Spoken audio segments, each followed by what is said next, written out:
Muy buenas tardes a todos de nuevo. Gracias, bienvenidos. Gracias por estar aquí, perdonando juntos, sanando juntos con la enseñanza de un curso de milagros. Hoy estaremos leyendo el capítulo 16 de Ausencia de Felicidad. Jesús, el camino, la verdad y la vida. Y para ello vamos a comenzar con nuestra habitual invocación de la página 30, que dice así: estoy aquí únicamente para ser útil. Estoy aquí en representación de aquel que me envió. No tengo que preocuparme por lo que debo decir ni por lo que debo hacer, pues aquel que me envió me guiará. Me siento satisfecha de estar donde quiera que Él desee, porque sé que Él estará allí conmigo. Sanaré a medida que le permita enseñarme a sanar.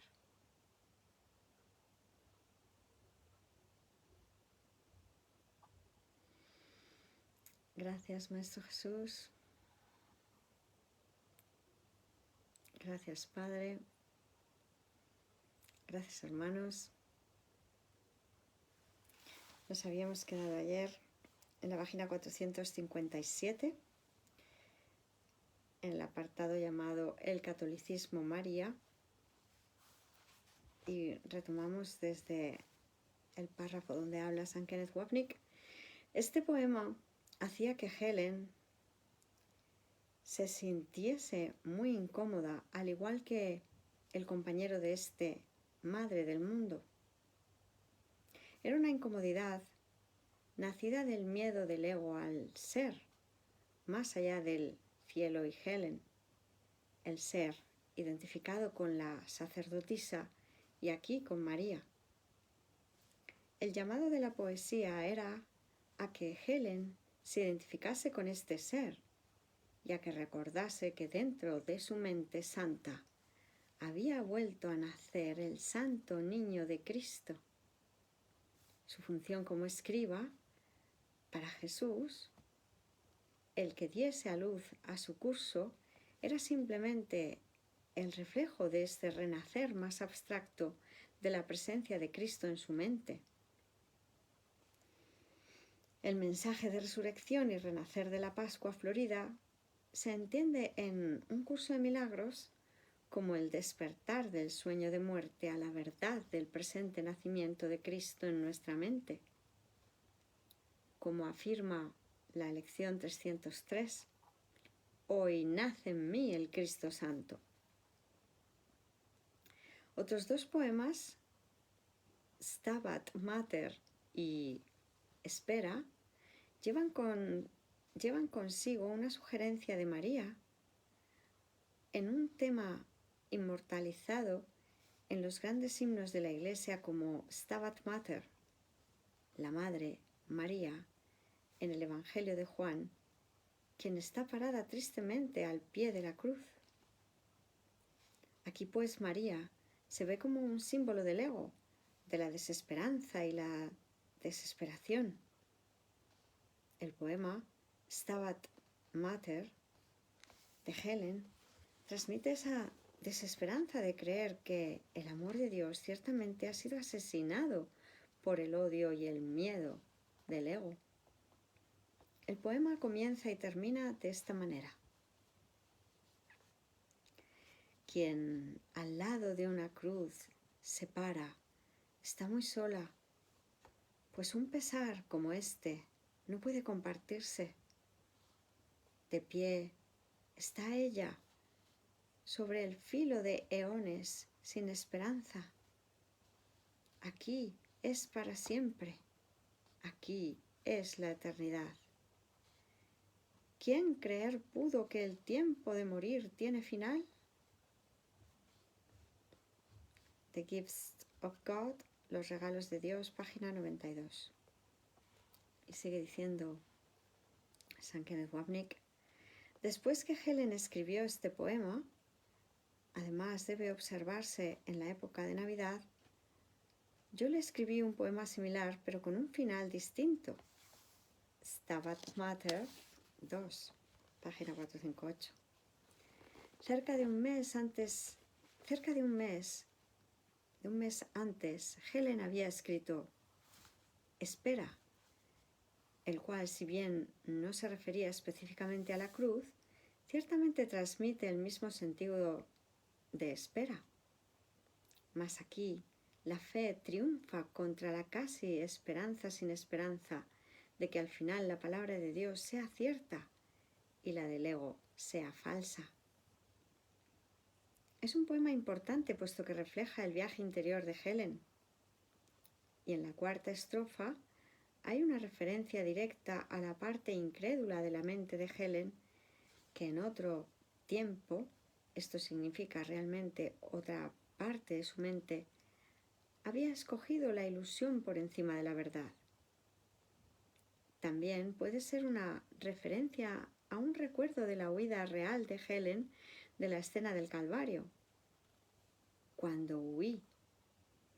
En resumen, espera apunta hacia la resurrección de Helen y hacia el fin de su sueño de muerte, como se discutirá más adelante en el libro.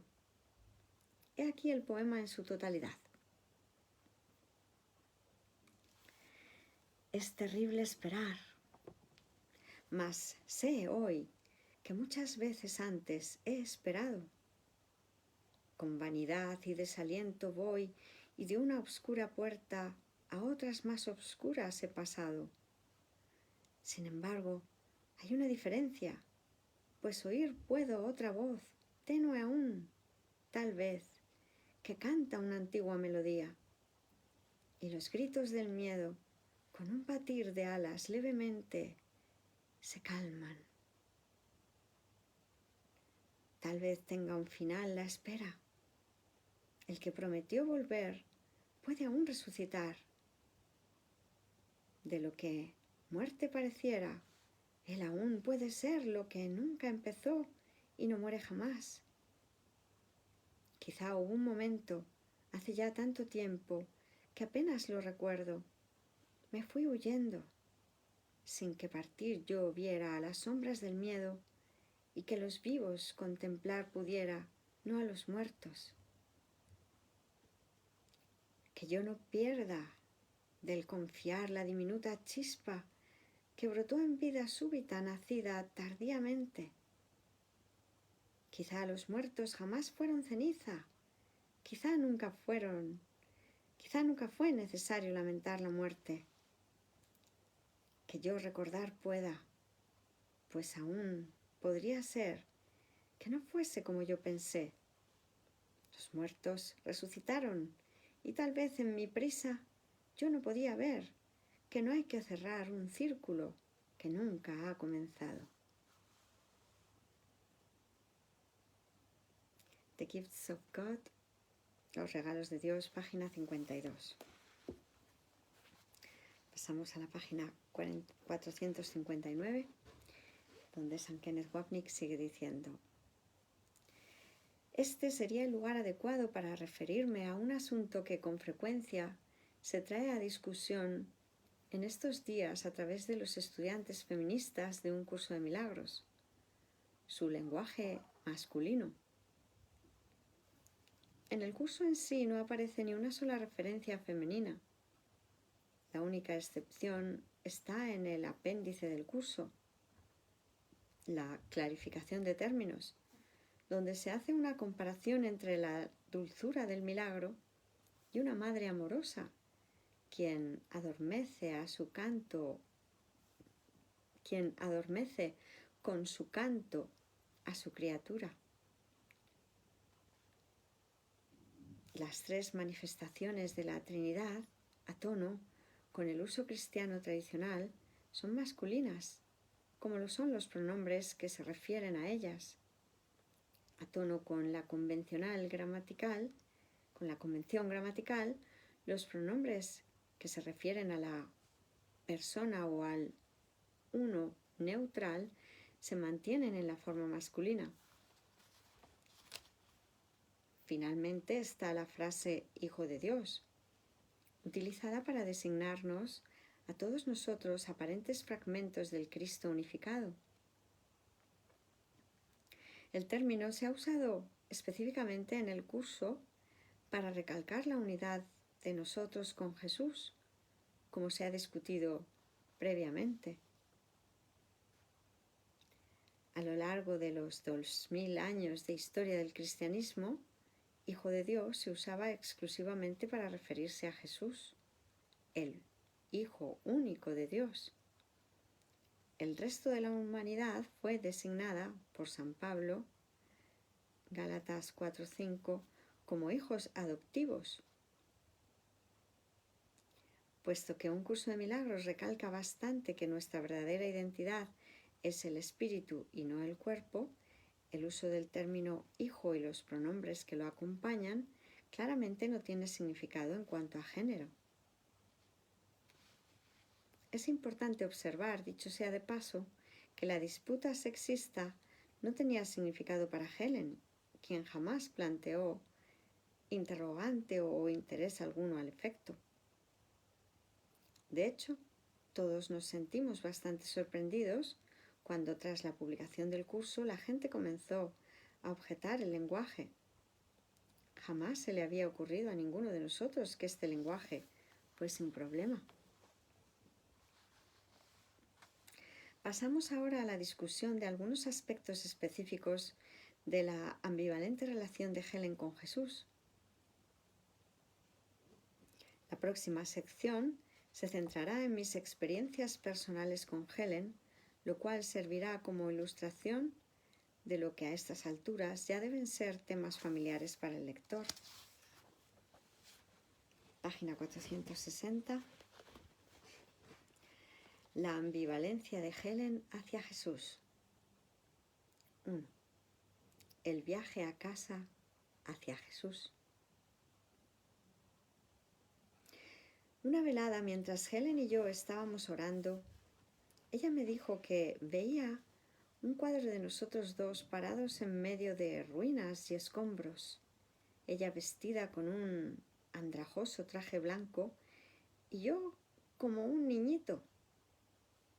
La relación podría haber sido de madre-hijo, y si no literalmente así, ciertamente en espíritu. La descripción y los sentimientos de Helen sobre ello sugerían con fuerza Qumran, durante la época inmediatamente después de la destrucción de la comunidad esenia por los romanos en el año 70 después de Cristo. Pero esto era claramente simbólico, como el lector puede recordar la experiencia de Helen en Qumran, donde ella sintió claramente que en una vida pasada fue sepultada ahí. Yo podía visualizarme a mí mismo de pie allí junto a Helen, y entonces comenzó una serie de sucesos internos que parecían reflejar un proceso en la mente de Helen. Ella y yo emprendimos un viaje hacia el norte rumbo a Galilea, a lo largo del río Jordán. No recuerdo todos los sucesos, más uno en particular, así como la conclusión de la serie, yo jamás lo olvidaré. Mientras caminábamos por la orilla, la cual en este punto se asemejaba a un mar u océano y no al Jordán, Helen se detuvo ante 3 objetos: una concha, una urna y una estrella de mar. La estrella de mar capturó su atención, puesto que tenía un brazo roto y aún estaba muy viva. Helen sabía que con seguridad se moriría. Sin embargo, si permanecía mucho más tiempo en la playa. Helen sabía que con seguridad se moriría, sin embargo, si permanecía mucho más tiempo en la playa, y por lo tanto ella levantó suavemente a la estrella de mar herida y la retornó al agua, donde ésta felizmente se fue nadando. Helen sentía que esto era significativo y casi podía oír que Jesús le daba las gracias por salvar la vida de un pequeño. El tema de este segmento de la serie no parecía muy distinto de algunos de los sueños iniciales de Helen, donde ella trataba de salvar a los animales indefensos. El salvar o el ayudar a los niños era un hilo de amor que se extendía a lo largo de la vida de Helen. En el material inicial que se eliminó de un curso de milagros, Jesús hacía varias referencias a la ayuda prestada a los niños y, como discutí antes, el gran amor profesional de Helen era ayudar a las familias de los niños retrasados. Repito, Helen siempre estaba accesible para ayudar a los demás, página 461, sin importarle sus propios sentimientos personales, es decir, los del ego, sobre la otra persona. En el más profundo nivel, además, su acuerdo de escribir el curso era una expresión de esta misma disposición de serle útil a todos aquellos que deambulan por el mundo solos, inseguros y presos del miedo. Citado del capítulo 31, la visión final, el epígrafe 8, párrafo 7.1. Algunos días después de este segmento, me dirigía a casa en el tren subterráneo y pensaba en Helen y la estrella de mar y el hermoso regalo que ella le estaba haciendo al mundo. Pensaba cuán hermoso sería si alguien le escribiese a ella un poema de gratitud al ver cómo ella le había dado tanto a otros y específicamente ahora con este poema que ella estaba escribiendo. Pensaba que eso sería algo que yo debía hacer por Helen, pero no me veía como un poeta. Entonces, súbitamente, sentado en el tren, acudió a mi mente este poema. Dudo si muchas otras cosas que he hecho me han producido más dicha que este poema. De hecho, este poema se convirtió en el primero de los que subsecuentemente escribí para ella. Y se titula La estrella de mar. Cristo llega a nosotros como a Él llegaríamos.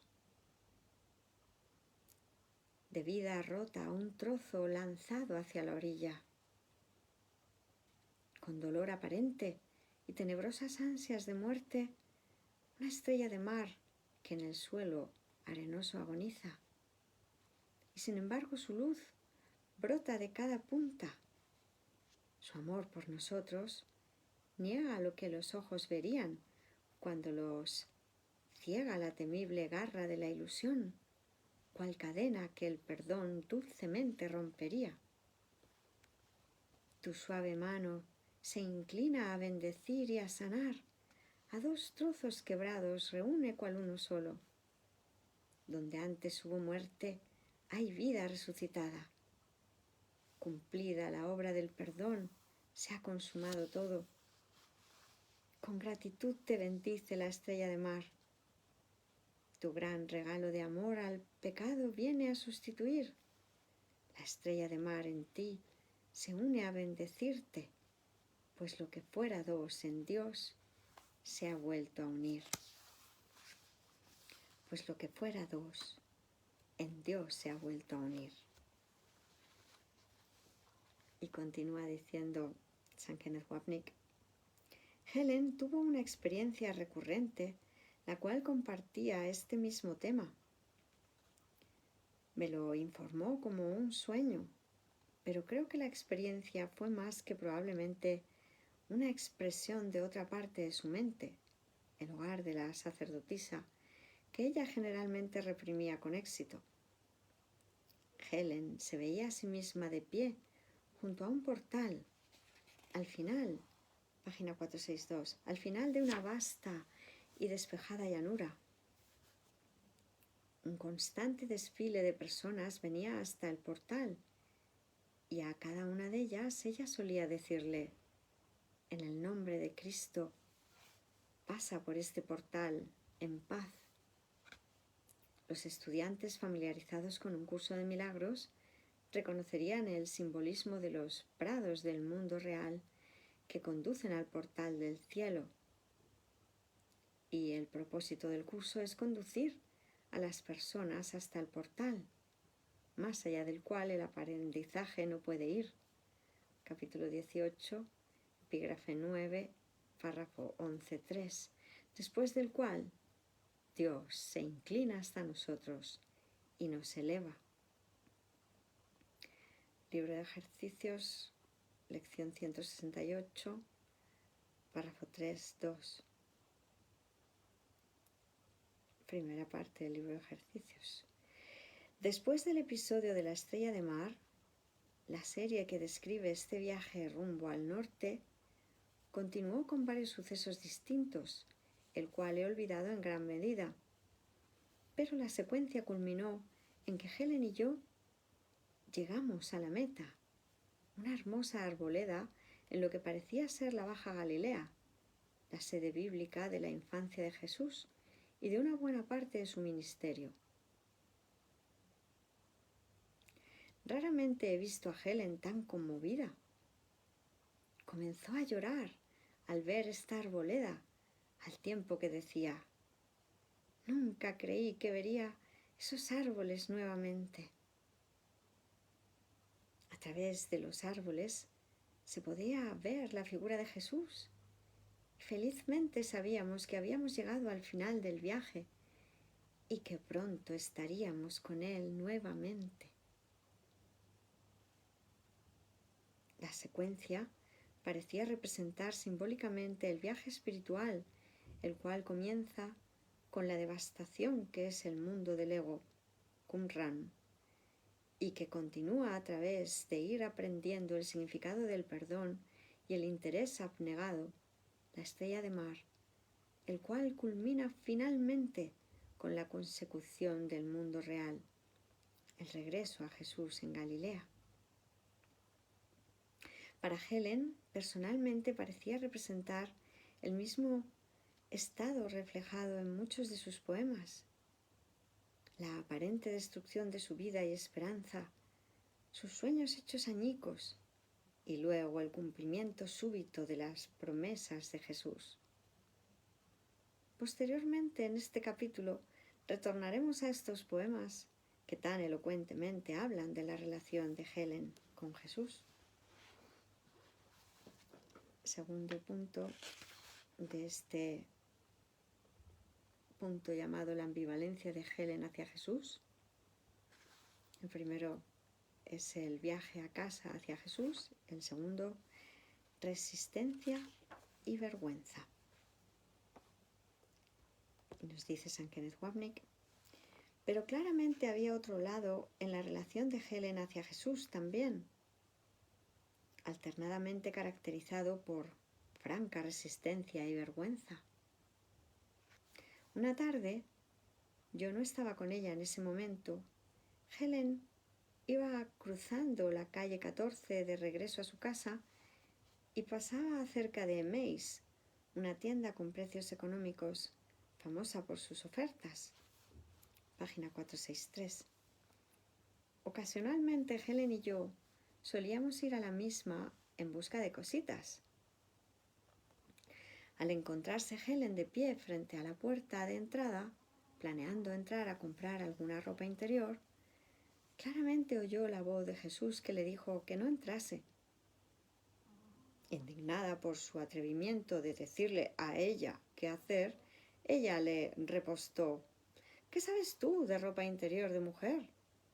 Y entró, probablemente más como un desafío que como necesidad en ese instante.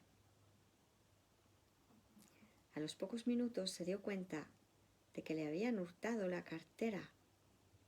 lo cual, dicho sea de paso, era un constante miedo y una preocupación para Helen, puesto que ella siempre olvidaba dónde había dejado este importante símbolo de su yo. Furiosa, acusó a Jesús de no protegerla, pero escuchó su tierna voz que la consolaba al decirle que lo recobraría todo. Eso enfureció a Helen aún más, y para cuando yo la vi más tarde, estaba fuera de sí.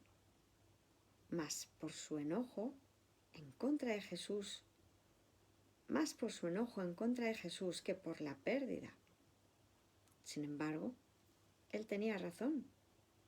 Dentro de unas cuantas horas le devolvieron la cartera a Helen con todo adentro excepto el dinero en efectivo que llevaba en la misma. Helen no se sentía satisfecha, sin embargo, puesto que una vez más sentía ella que Jesús le había mentido, puesto que no lo recobró todo. Y luego, pocos días después, en respuesta al relato que Helen hacía de esta historia, aunque no la parte acerca de Jesús, un amigo le dijo que revisara su póliza de seguros, porque este tipo de hurto podía estar cubierto. Y en efecto, Helen estaba cubierta, y por consiguiente sí lo recobró todo, tal como Jesús le prometió que sucedería. Sería bueno informar que esta experiencia fortaleció su fe en Jesús, pero aparte de una momentánea ola de gratitud, el incidente pareció no tener efecto. Era en respuesta a situaciones como esta que se me guiaba de vez en cuando a hacerle el ya mencionado comentario a Helen, al tiempo que le señalaba hacia el armario donde ella guardaba el curso, de que si otros hubiesen tenido siquiera una fracción de las experiencias de ella, sus vidas habrían cambiado para siempre. Ella solía reírse y decir que no podía disputar lo que era flagrantemente cierto. Sin embargo, el hecho continuaba siendo que la vida de Helen, por lo menos desde el punto de vista de su propia experiencia egoísta, no cambiaba para bien como resultado de su relación con Jesús. En otra ocasión, durante los primeros meses de la escritura del curso, Helen tocó todos los registros en sus intentos de atacar y denigrar a Jesús. Ella bajó la guardia y lo acusó directamente de todos los problemas psicológicos que pudo recordar. Y en efecto le dijo, página 464, ¿qué autoridad tienes tú? Eres un paranoico esquizofrénico, lleno de delirios de grandeza, pensamientos de persecución religiosa y de dudoso desarrollo psicosexual. O, ahí sí, no sé, le respondió suavemente Jesús. Después de todo, a mí se me confirió todo el poder del cielo y de la tierra. Helen no podía arguir contra su respuesta y retrocedió en su posición en asombroso y sin embargo humilde silencio.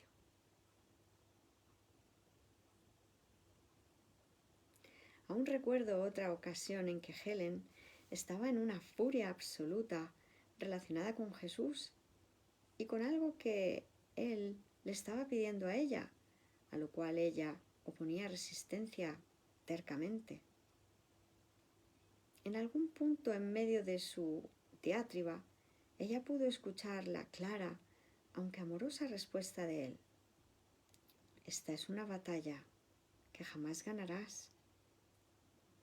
Además, mientras editábamos el capítulo 23 del texto, Helen me recordó su ira cuando después de Jesús describir el demente sistema de pensamiento del ego, afirmó, Dios, no obstante, sabe que eso no es posible. tema 23, primer punto, primera sección, segundo párrafo 7. La ira de Helen reflejaba su actitud. ¿Quién se cree él que es? Esta era una defensa del ego, la cual generalmente le era muy difícil a Helen hacer a un lado.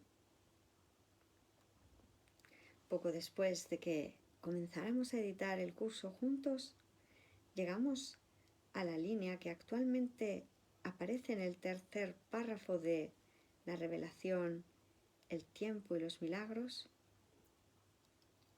que es el punto número 2, en el capítulo 1.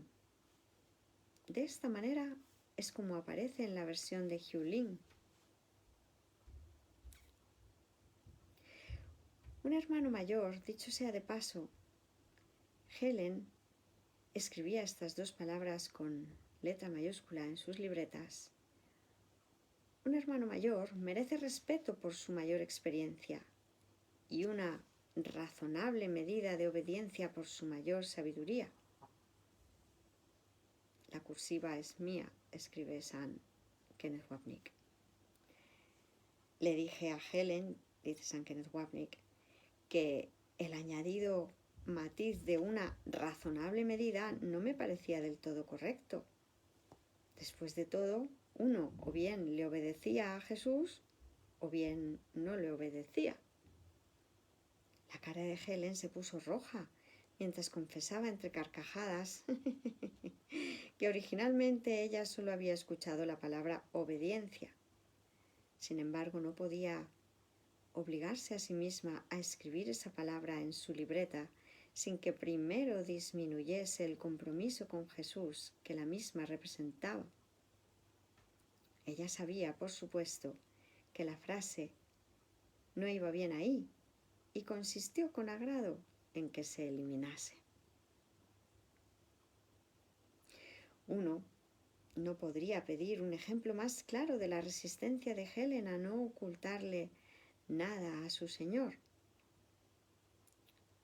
Jesús trató este tema un poco más tarde con las siguientes palabras, las cuales se encuentran actualmente en el octavo párrafo de Amor sin conflicto en el capítulo 4.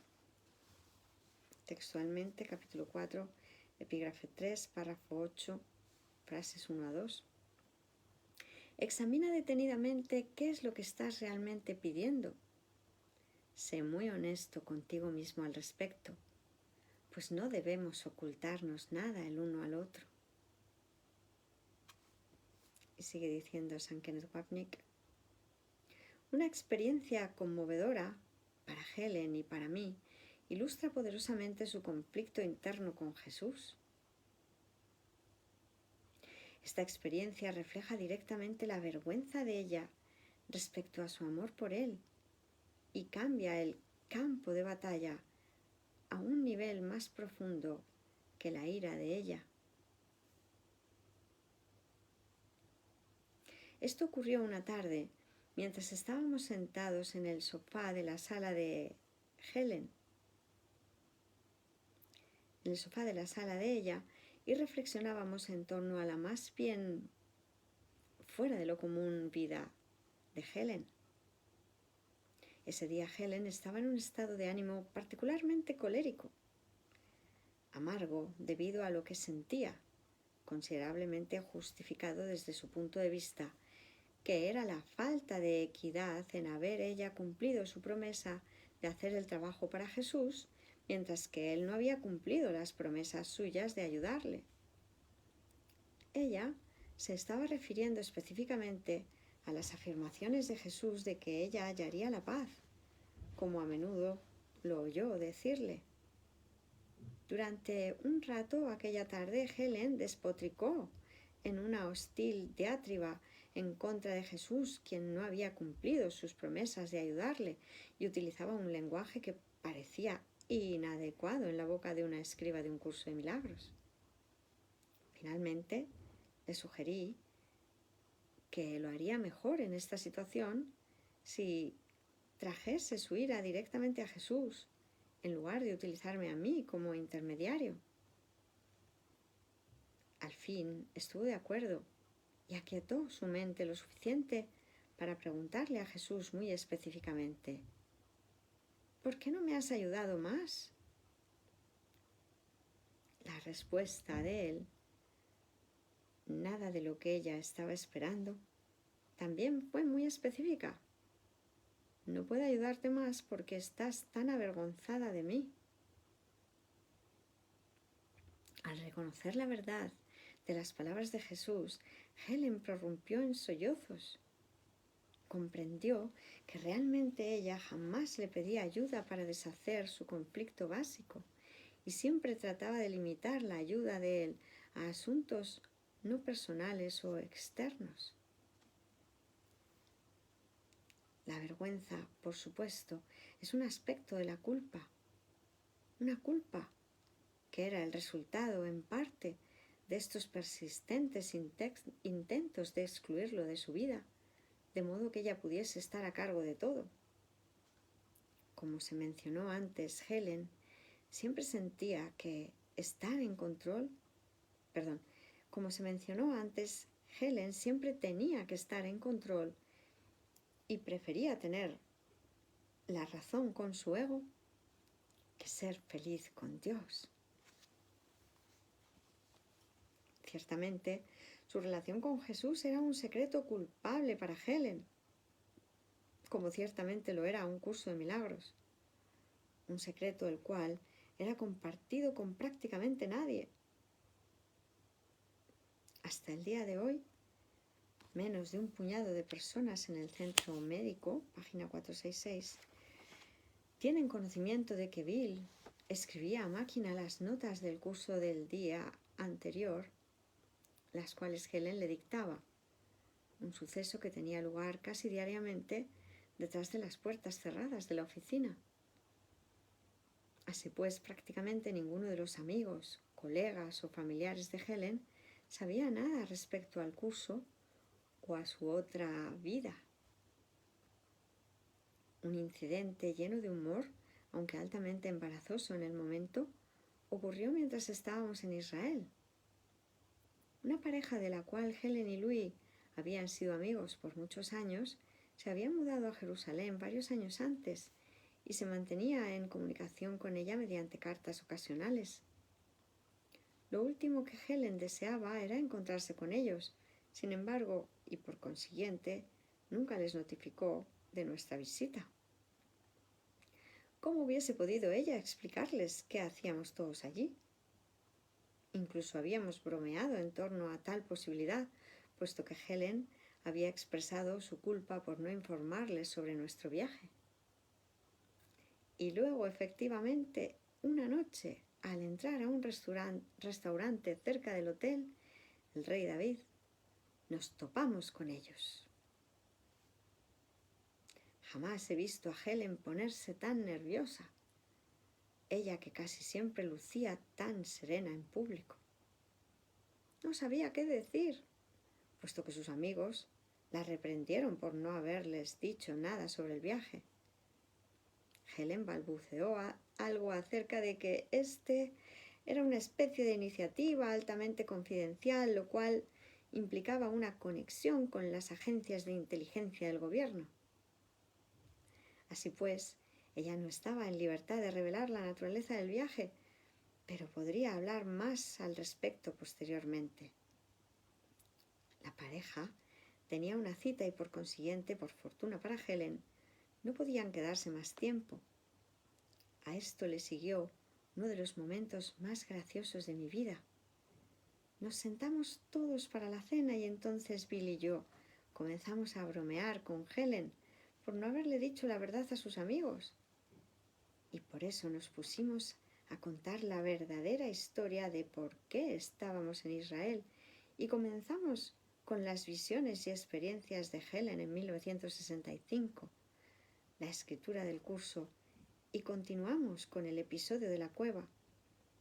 El contraste entre lo que nosotros decíamos, lo cual era absolutamente cierto, y la forma en que nosotros sabíamos que le sonaría a una persona normal, lo cual incluía el círculo de relaciones personales y profesionales de Helen. era graciosísimo. Este círculo de los que no sabían se extendía también hasta mis padres, por lo menos al principio. Sorpresivamente, puesto que eran tan distintas, Helen y mi madre desarrollaron una amistad relativamente estrecha, por lo menos desde el punto de vista de mi madre. Mi madre sentía una verdadera conexión con Helen, y casi desde que se conocieron, en una cena en el apartamento de mis padres, en la cual, página 467, Bill y Louis también estaban presentes, respetaba a Helen y confiaba mucho en ella. A Helen le agradó mi madre y al sentir su angustia trataba de serle de ayuda. El hecho de que ella era mi madre era un factor de mucha importancia también. Como razonaría el ego de Helen, el estar cerca de mi madre era simplemente otra manera de mantenerse cerca de mí. Y por consiguiente, mis dos madres solían almorzar juntas ocasionalmente y como mencioné previamente, posteriormente Helen y Louis se convirtieron en asiduos asistentes al ceremonial de la Pascua judía, Seder, de la familia. Pero, por supuesto, Helen nunca dijo nada sobre un curso de milagros y ciertamente nada sobre su labor de escriba. En este punto de su relación, el curso no se había publicado aún y todo lo que mis padres sabían era que yo estaba profundamente implicado con este libro espiritual y psicológico que Helen y Bill habían escrito. Como he indicado ya, Helen me había pedido que jamás hablase de la verdadera naturaleza del curso a menos que ella se sintiese absolutamente cómoda con las circunstancias. Pero a medida que pasaban los meses y mis padres formulaban la acostumbrada pregunta sobre qué era lo que estaba yo haciendo, y más específicamente acerca de este libro, se hacía progresivamente más difícil para mí mantener la conversación dentro del marco de lo general. Le hablé a Helen sobre esto y le expliqué cómo la situación estaba comenzando a sonar algo extraña y misteriosa, como si hubiese algo que yo estaba tratando de ocultar, una circunstancia a la cual yo sabía que Helen no quería, en términos de su relación con mi madre, por no mencionar la mía. Por consiguiente, ella estuvo de acuerdo en que lo mejor sería narrarle la historia a mi madre y, a insistencias mías, que fuese ella la que se lo contara. El gran día llegó al fin y Helen estaba preparada para decírselo a mi madre durante un almuerzo que iban a tener juntas en Manhattan. Yo estaba planeando ver a mis padres esa noche en Brooklyn y por eso esperé a que Helen regresara del almuerzo para averiguar cómo le había ido, antes de yo viajar hasta Brooklyn. Cuando hablamos, Helen me dijo con gran turbación que ella simplemente no había podido decirle nada a mi madre. Las palabras no le salían. La discrepancia entre su persona pública como una psicóloga normal y su vida oculta como una escriba para Jesús simplemente era demasiado grande para ella poder salvarla y por consiguiente no dijo nada. Acordó que a estas alturas yo mismo debía decírselo. Página 468. Yo mismo debía decírselo a mis padres. La división en su mente no era algo que ella pudiese deshacer. Perdón. Entrego a la expiación esta ilusión de picor de garganta.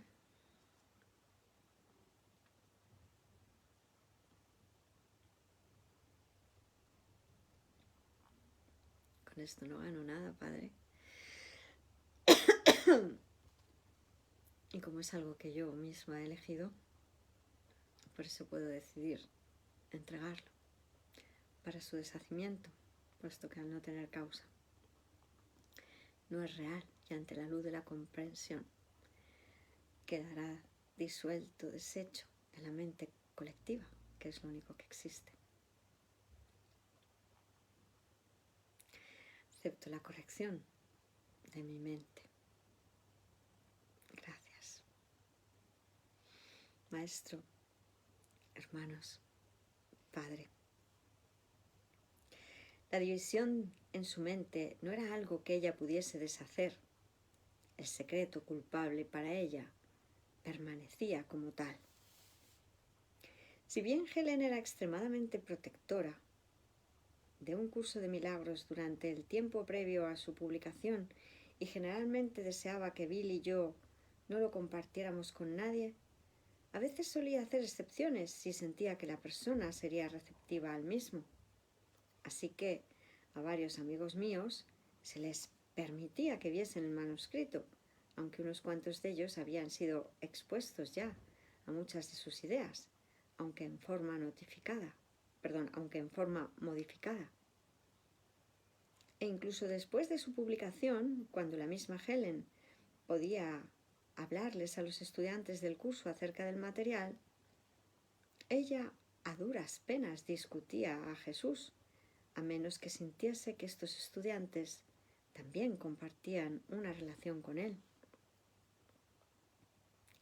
Para prácticamente todos los que la conocían, pues, Helen era una brillante psicóloga investigadora, ingeniosa conversadora, una amiga ávida de servirle de ayuda profesional a aquellos en desgracia, una mujer inmaculada en su apariencia y propensa a salir de compras excesivamente, con una debilidad por las joyas y por los zapatos, y una persona un tanto neurótica, preocupada con la enfermedad y la amenaza de un tiempo inclemente, pero difícilmente alguien cuya vida interna se centrase en intereses religiosos que implicasen a Jesús directamente. Ciertamente, un secreto muy bien guardado.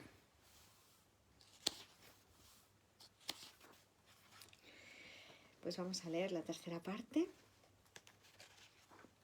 de este epígrafe que se denomina La ambivalencia de Helen hacia Jesús. Hemos leído la primera, el viaje a casa hacia Jesús, la segunda, resistencia y vergüenza, y leemos ahora la tercera. Y nos quedaremos aquí. La duda y la incongruencia. Otra forma en la cual Helen manifestaba su ambivalente relación con Jesús era en sus experiencias de duda. La duda, por supuesto, al igual que la ira y la ansiedad, eran simplemente las defensas de Helen en contra de la certeza del amor que los unía a ella y a Jesús y que ella conocía como la realidad. Creo que una de mis importantes funciones con Helen era proveerle la inquebrantable certeza de la presencia de Jesús que mitigaba la ansiedad que provenía de su afán de defender la duda. Un ejemplo ilustró muy bien la necesidad que Helen tenía de una prueba de que había un Jesús y de que su audición no era producto de la imaginación de ella. Yo había hecho arreglos con Helen un domingo por la tarde de venir a su casa después de que los huéspedes que había invitado a comer se marchasen. Poco antes de salir, comenzó a nevar. No muy fuerte, página 469, pero lo suficiente para hacer que las calles de Nueva York estuviesen fangosas y sucias. Salí de mi apartamento e iba rumbo al elevador cuando vino a mi mente el pensamiento de que debía regresar y ponerme mis botas de goma. Sabía que era idea de Jesús y no mía, puesto que yo casi nunca usaba botas de goma, y entendí que esto era para beneficio de Helen, quien siempre se estaba preocupando por mí. No pensé más en ello, Me puse las botas y caminé la corta cuadra y media hasta la casa de Helen. Cuando ella abrió la puerta de su apartamento, ni siquiera se le ocurrió saludarme, sino que de inmediato miró hacia mis pies. Parecía que estaba a punto de llorar cuando me dio las gracias, mientras me decía que Jesús le había prometido que yo me pondría las botas. El hecho de que en efecto yo las había usado parecía como si Jesús hubiese pasado un examen para Helen. Y si él cumplió su palabra con lo de mis botas, entonces quizá se podría confiar en que también la cumpliría con respecto a otros asuntos.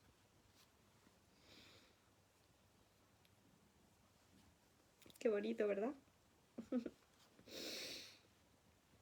Todavía una forma más en la cual se manifestaba la ansiedad de Helen era en su gran incongruencia al ir y venir entre su mentalidad errada y la correcta. Repito la frase. Todavía una forma más en la cual se manifestaba la ansiedad de Helen era en su gran incongruencia al ir y venir entre su mentalidad errada y la correcta. Bill solía comentarme con frecuencia acerca de este desconcertante fenómeno, y no hay duda de que él estaba en lo cierto. Aunque el ego de Helen generalmente estaba prominentemente desplegado, uno nunca sabía de un minuto al otro cuándo sería la voz del miedo o la de la sabiduría la que hablaría, el ego o Jesús, y cuándo era claramente su voz la que hablaba a través de ella y sus palabras reflejaban una verdad que no se podía negar. Helen podía muy rápidamente, en cuestión de segundos, cambiar de nuevo a su ego. Así que, en un minuto, se podía estar discutiendo con ella un asunto importante relacionado con el curso o alguna situación que necesitase ser atendida con seriedad, y en el próximo minuto Helen estaría de nuevo en su estado egoísta, preocupada por un cambio de temperatura o por el último catarro de Louis o algo por el estilo. Esta curiosa incongruencia, o quizá inestabilidad sea un término mejor, se manifestaba en algunas formas graciosas. Mi favorita implicaba la manera de cambiar de Helen, mi favorita implicaba la manera de caminar de Helen, una actividad en la cual pasábamos muchas horas. A medida que caminábamos a lo largo de las aceras de Nueva York, los pasos de Helen jamás se ajustaban a una línea recta, puesto que continuamente viraba de un lado a otro, y a veces parecía un jugador de fútbol corriendo a campo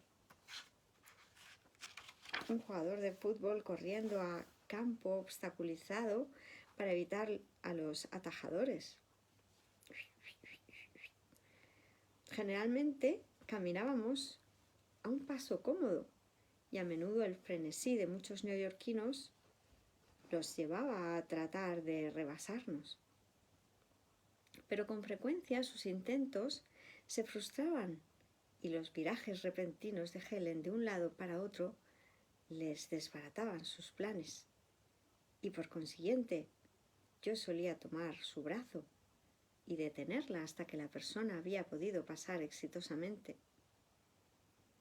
Yo le decía a Helen que tal vez mi mayor contribución al mundo, aunque pasase desapercibida, era para los transeúntes de Manhattan, a quienes a menudo yo salvaba de los peligros de las payasadas de ella a campo obstaculizado.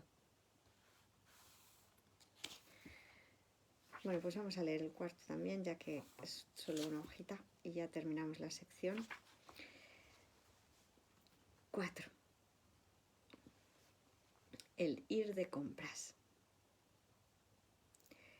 Ya he mencionado que Helen utilizaba el ir de compras para defenderse contra Jesús, y hemos visto a Jesús hacer alusión a ello durante las primeras semanas del dictado. Era una defensa maestra, pues preocupaba a Helen casi totalmente y tenía éxito en su propósito de mantener a Jesús fuera de la atención de Helen de manera muy segura. Los años previos a mi aparición en escena, las joyas eran el centro de interés de las compras de Helen y cada semana veía como ella añadía un par de aretes nuevos a su colección. Los zapatos también jugaban un papel importante en este plan defensivo, y esto se trasladó a nuestros días de ir de compras juntos.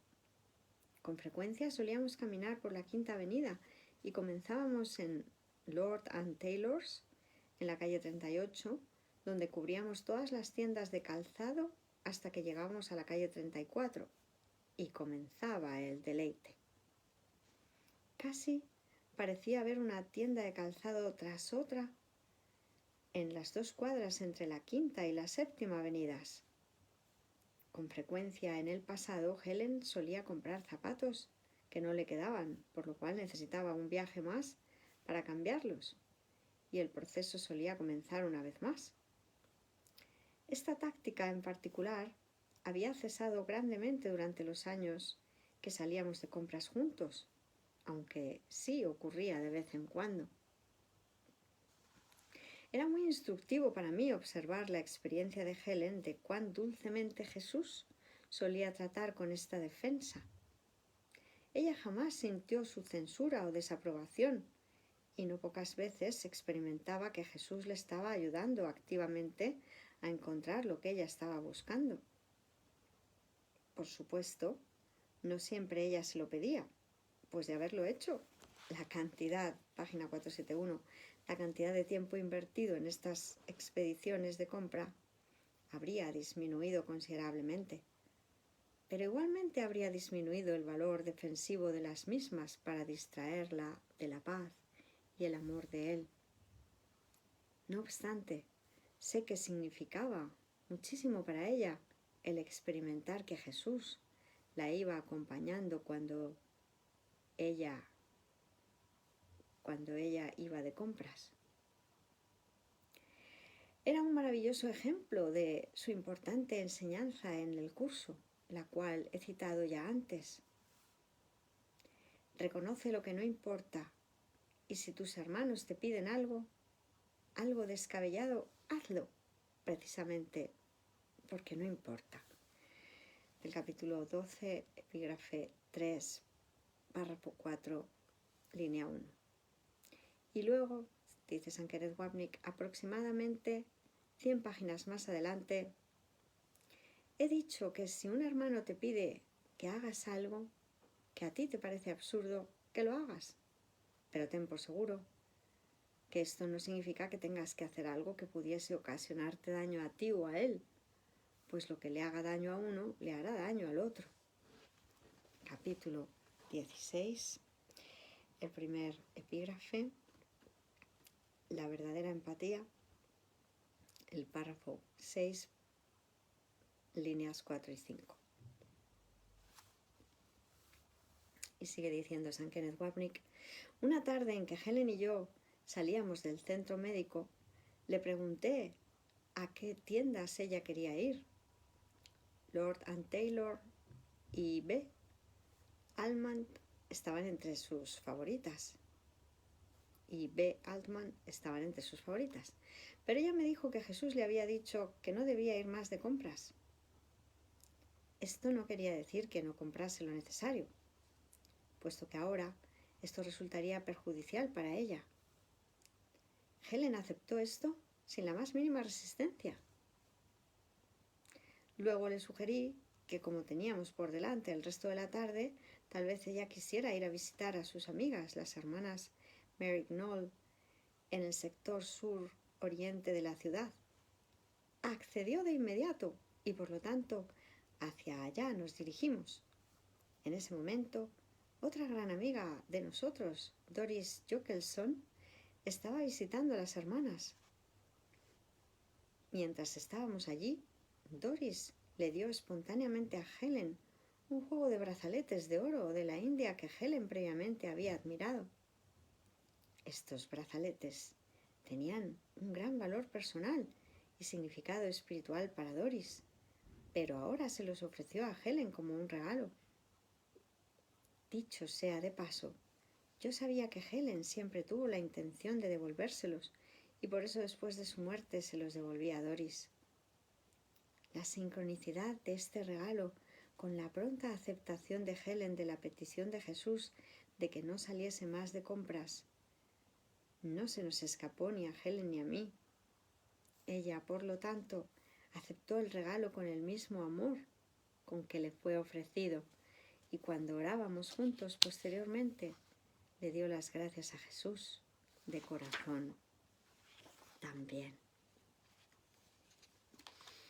Pues qué hermosura, ¿verdad, criaturas divinas? Muchas gracias. Seguiremos leyendo más adelante. Todo el amor. Hoy tendremos a las ilusorias 7 una entrevista con unas hermanitas milagrosas que nos van a hacer una entrevista. Vamos a estar por YouTube Live y bueno, pues será un honor compartir con las hermanitas que parecen estar en Miami. Ayer compartimos la información y la tenéis también en la plataforma online de miracle.love en eventos. Pues muchísimas gracias. Y a las 8 de nuevo estaremos juntos con las notas, continuando con las notas originales, conexión que hacemos los martes y los jueves a las 8. Ya comenzando el capítulo 2. Gracias y bendiciones. Todo el amor. Y posteriormente seguiremos con la lectura del capítulo 6 para terminarlo. Las lecciones del amor. Gracias a todos. Santa Mónica Cárdenas, Santa Manuela López, Santa Adriana Mosquera, Santa Felicia Aquino, Santa Sharon Freire, Santa María Caballería, gracias. Santa María D'Angelo, Santa Inma Cortés, gracias a todos. Santa Juli Coto, gracias, gracias, gracias.